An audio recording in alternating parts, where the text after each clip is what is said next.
Hello, everybody. Scott Golden here with the SmackDown review for the 25th of June 2021. Again, I can't believe this show's on network television. It doesn't make sense to me. It never has. It probably never will. Anyway, so they recap the Roman Reigns Rey Mysterio match from last week.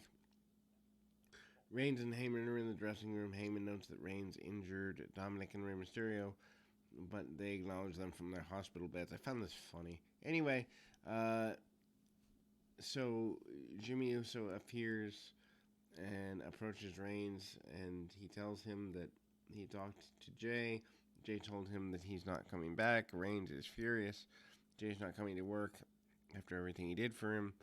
Jimmy then said he would have Reigns' back. Reigns laughed at the idea of Jimmy having his back and being his right-hand man. Jimmy promised he could do what Jay had done for him. Reigns tells him to prove it. Michael Cole and Pat McAfee recap the SmackDown Women's Championship match from Hell in a Cell. Bianca Belair comes out next. She's going back on the road in 3 weeks, as is everybody else, and Belair admits she couldn't stop celebrating the win at Hell in a Cell. She enjoys looking at her reflection in the belt, but not because she's vain. Belair's proud girl as she seems. Her reflection in the belt. Belair said she's overcame Bayley the bully and ended by saying, "Ding dong, the witch is dead." What a horrible, horrible segment this is.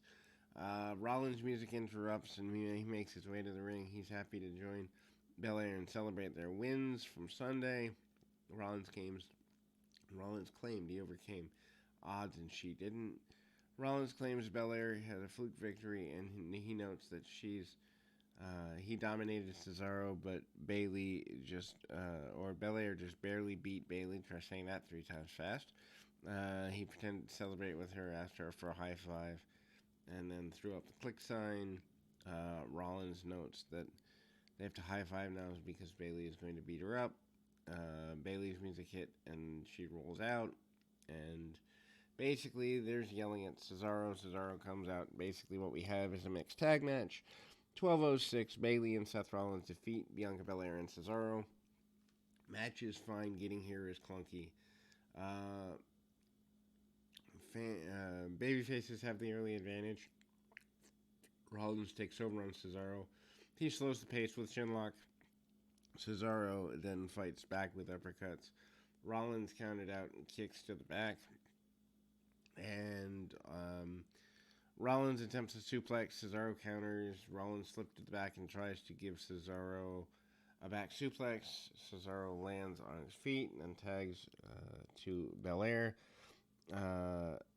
Belair runs wild on Bayley and hits a standing moonsault for a close near fall. Bayley rolls to the floor, but Belair chased her after, and Bayley drops Belair on the barricade and then pushed her into the ring post. Back from the break, Bayley is firmly in control as she's worked over the injured shoulder of Belair. Belair fights back and tags in Cesaro. Cesaro goes nuts, rocking Rollins with uppercuts at ringside. He then slams Rollins' head into the apron and follows up with a flying crossbody. Near fall there. Cesaro gives Rollins a giant swing, goes for the sharpshooter. Bayley distracted him. Rollins uses a small package for a near fall. Bayley jumps up and Cesaro catches her. Rollins then hits Cesaro in the face. Rollins hits a forearm, and then Belair breaks up a pin attempt. Belair then knocks Rollins to the floor. Cesaro hits an uppercut. I don't like the male and female violence. It's a double standard. Anyway, finally Rollins hits Cesaro in the face, and then Bayley rolls up Belair for near fall. Belair comes back, hits the KOD. Rollins runs in and bumps into Belair and knocks her over. Bayley then hits the running knee and the Rose Plant for the win for the heels. Jimmy Uso approaches Paul Heyman and walked out on Roman Reigns' dressing room in the back. Jimmy then asked Heyman how does he prove to Reigns that he should be his right-hand man. Heyman told him to win a match tonight and prove that he can be a main eventer. said he could get a match for Jimmy, but he has to win. And then coronation of Shinsuke Nakamura as the king. They recapped him defeating Corbin for the crown. They set up a ring with black carpet, throne and crown. Boggs introduced the new king, and McCaffrey can't hide his excitement.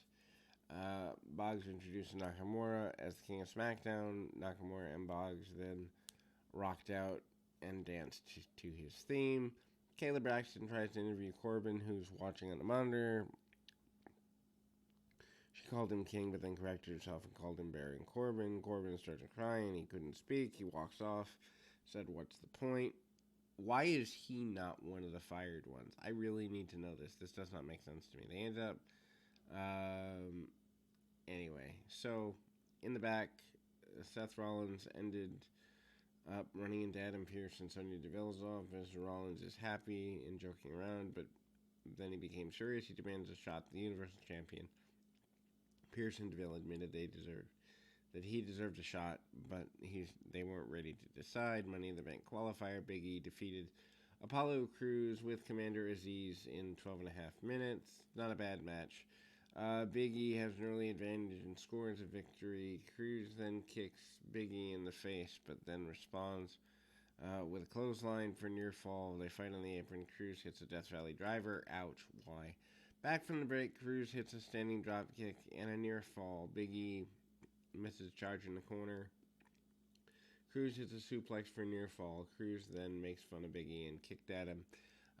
Big E then goes for the Uranagi. Crews then counters with three rolling German suplexes for near fall. Big E recovers and locked on the stretch muffler submission. Aziz helped Crews get back to the ropes, and then Crews fires back and climbed to the top rope. Big E cut him off and traded shots, and Crews knocked down the frog splash from the near fall. He follows up with a German suplex and avoids another near fall. Crews then runs out to Big E at ringside, catches him with a Uranagi. Aziz pushes Big E into the barricade and goes for the Nigerian nail. Referee caught him. Referee kicked Aziz out of the arena. Not a disqualification, though. Anyway, in the ring, Crews rolls up Big E for the near fall. Big E recovers, hits a big ending for the win, and qualifies for the Money in the Bank deal. They recapped the injury to Kevin Owens last week. They announced Jimmy Uso versus Dolph Ziggler for later tonight. Caleb Braxton interviews Sami Zayn, celebrates beating Owens at Hell in a Cell. Braxton then informs him that he faces Owens in a Money in the Bank qualifier next week, and Zayn does not like any of this. Sonya Deville reveals the first competitor in the women's Money in the Bank match, which she obviously didn't have to fight for, apparently. Deville wasted no time to introduce first entrant into the women's Money in the Bank match, Carmella. I don't know why. They piped in a bunch of fake boos during this, and then she demands Deville do the introduction again. Liv Morgan is introduced. Morgan mocks Carmella and then beat her he said she'd beat her in a match. Morgan believes she deserves to be in the match more than Carmella. They get into a brawl. Liv Morgan defeats Carmella in 3.25 minutes. Match is short, but could have been shorter. Match starts during the commercial break, so that shows how much people think they care. They show Natalya and Tamina watching in the back. Carmella demands Cole tell everyone how beautiful she is. McCaffrey noted that he thought Cole isn't supposed to be biased. Carmella had an early advantage and hits a super kick in the corner. Carmella yells at Morgan and slaps her in the face. Morgan fires up and hit the Oblivion for a close near fall. Morgan ends up on the top rope, and Carmella catches her with a super kick. Carmella then goes for the head scissors. Morgan rolls through and gets a win. Caleb Braxton interviews Jimmy Uso. He promises to win and dedicates the match to his brother at home. Jimmy Uso defeats Dolph Ziggler with Robert Roode. 9.5 minutes. This is a good match. Uso hits a shoulder tackle and an enziguri early near fall. Ziggler takes over and hits a standing dropkick for near fall of his own. Ziggler slows the pace down with a chin lock. Uso fights back and sends Ziggler to the floor. Suicide dive, but Rude interferes. Ziggler then takes the advantage and gives Uso a zigzag on the stairs. Total ouch. Back from the break, Jimmy fights and hits a Samoan drop for near fall. Uso misses with a super kick, and Ziggler hits the zigzag for near fall. Uso goes for powerbomb. Ziggler rolls through and hits into a near fall of his own. Uso recovers and suddenly hits a super kick for the win. Uso goes backstage to celebrate Roman Reigns, Paul Heyman. They don't react to Uso when they walk to the ring. Uso tried to follow, but Heyman stops him. Anyway, there's a surprise return by Edge as they make their way to the ring here. They recap Reigns destroying Dominic and Rey. They piped in Roman sucks chance here. Heyman then goes on how Reigns has destroyed everyone on the roster. He says Fiend got frightened, Strowman gets slaughtered, Owens gets KO'd, and Edge and Bryan get stacked and shipped off. Heyman points out that Bryan was man enough to return, but got shipped back out. Heyman said that Cesaro gets clobbered, and the Mysterios get launched into midair and beyond. Heyman said that in less than a year, Roman has wiped out an entire division. He has to do something that's never happened on network TV before. Heyman notes that they have no choice because there's no one left. Reigns takes the mic and is about to speak. Suddenly, Edge hits his music and surprise return. Reigns and Heyman are shocked. Edge runs to the ring and brawls with Reigns. Around ringside, Edge slams Reigns' head into the announcer's table. Reigns fight back, hits a Superman punch, grabs a chair. Edge hits a spear. Edge hits a second chair. Jimmy Uso runs down. Edge fights off and throws Uso into the stairs. He then spears Uso through the barricade. Reigns and Heyman run away. Edge looks into the camera and yells for Reigns. Edge pose to end SmackDown. I mean, I hope this leads to the SummerSlam match, but I thought that was supposed to be Cena. Regardless, whatever they do next, I hope they're building challengers for Reigns, but I don't think they are. In any event, we'll be back with more right after this.